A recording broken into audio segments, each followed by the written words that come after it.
and welcome back to Art Time with Mrs. Jones. Today we're going to do a really fun Andy Warhol inspired art activity. Andy Warhol was a pop artist who used lots of really bright and fun colors to make ordinary pictures a little bit more interesting. Today you are going to be using a big blank sheet of paper and crayons to create a rubbing.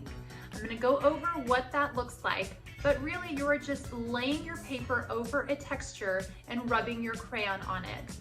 You're going to be using a bunch of different colors, so make sure that you have a variety ready to go, and we will get started. All right guys, so I want to give you a couple of examples of some Andy Warhol inspired artwork that I have done here. Now this is a really big piece of paper that I folded into fourths, and I used these neat rubbing texture palettes that I got at, I want to say Dollar Tree. There were a whole bunch of them, like 4 for $1, and I have a whole bunch of different kinds here in the classroom. But if you don't have something like this, have no fear, texture is near. I also have some other things that have great texture nearby. This is just a pencil box that has a really neat texture on the top. So I put this on here and I rubbed it just in that fourth. Again, I folded it so that I had the 4 sections already made up for myself. And then I rubbed the crayon on there in different colors, and then I took it off and rubbed it again to give it the background color. I'm going to show you how to do that in just a second. I also did the bottom of my shoes because why not? So this is 2 separate pieces of paper. You can tape these together to make it look like that one big piece that I did with the flowers, but I just rubbed the bottom of my shoe and got this really cool texture. I also could have done a different texture in the background, but I just did a flat surface here. But you have an endless amount of options for you here. Now, I'm going to show you how to do this. So I have taken a piece of paper already and folded it into fourths.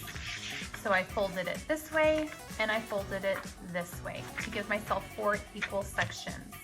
Now I'm bringing out the big guns, and today I have my broken crayon box. This has like all the mess that I can't stand having in my personal little box. So this is fun because they don't have paper on them. I'm going to show you 2 different ways that you can rub this here. Now I went outside and I got a leaf. Now there's not a lot out there right now because it's still winter, but this was growing on one of the bushes outside, so I brought it in. So I'm going to rub the leaf in all 4 sections here. So I'm going to put this flat on the table and I'm going to put the paper on top of it, okay? Now, however this is laying under here is how it's going to be rubbed on the paper here. I'm going to pick a color, and let's just go with green.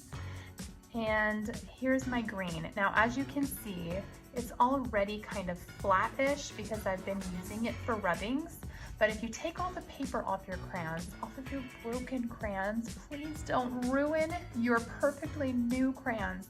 But if you have broken crayons, peel that paper off, and then you can lay it down and rub it on your paper.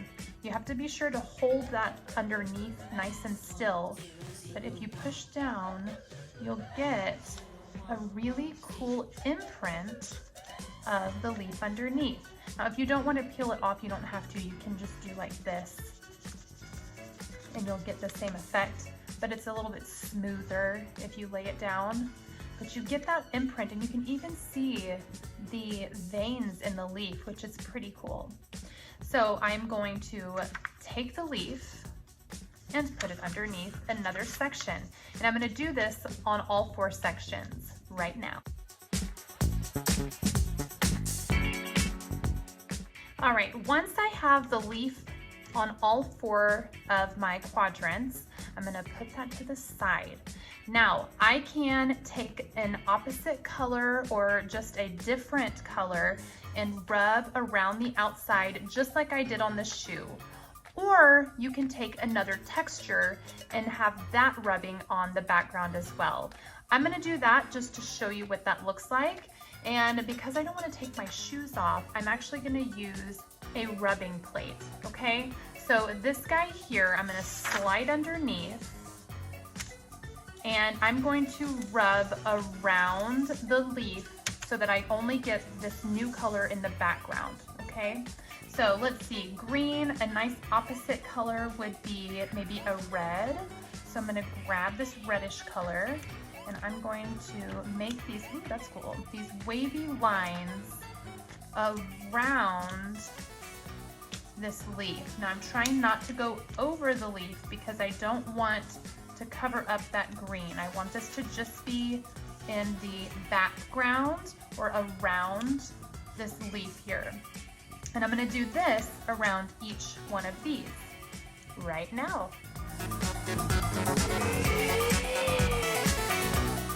So as I was going around, I ended up using the color of the leaf on the background of the previous one. So I have pink here and pink here, purple here and purple here, orange here and orange here, green here and green here, and it just keeps going in that way. Doesn't have to be like that, it's just the way that it turned out, and I kind of like that. So what I want you to do is find some different textures, have a focal piece in each section of your artwork, and then a different color background. So the subject matter of this one is the leaf, right? So we're identifying the subject, and that's gonna be in one color, and then we're gonna have a different background. The subject in this one is the shoe, yes. The subject in this one is the squares. And then in this big daddy, the subject would be the flowers, just like in the Andy Warhol flowers picture. So go find some textures and get busy. All right, guys, that is it for today. I cannot wait to see what textures you were able to find around your house and to see what color combinations you chose to put together. Until next time, keep creating, and I will see you later. Bye.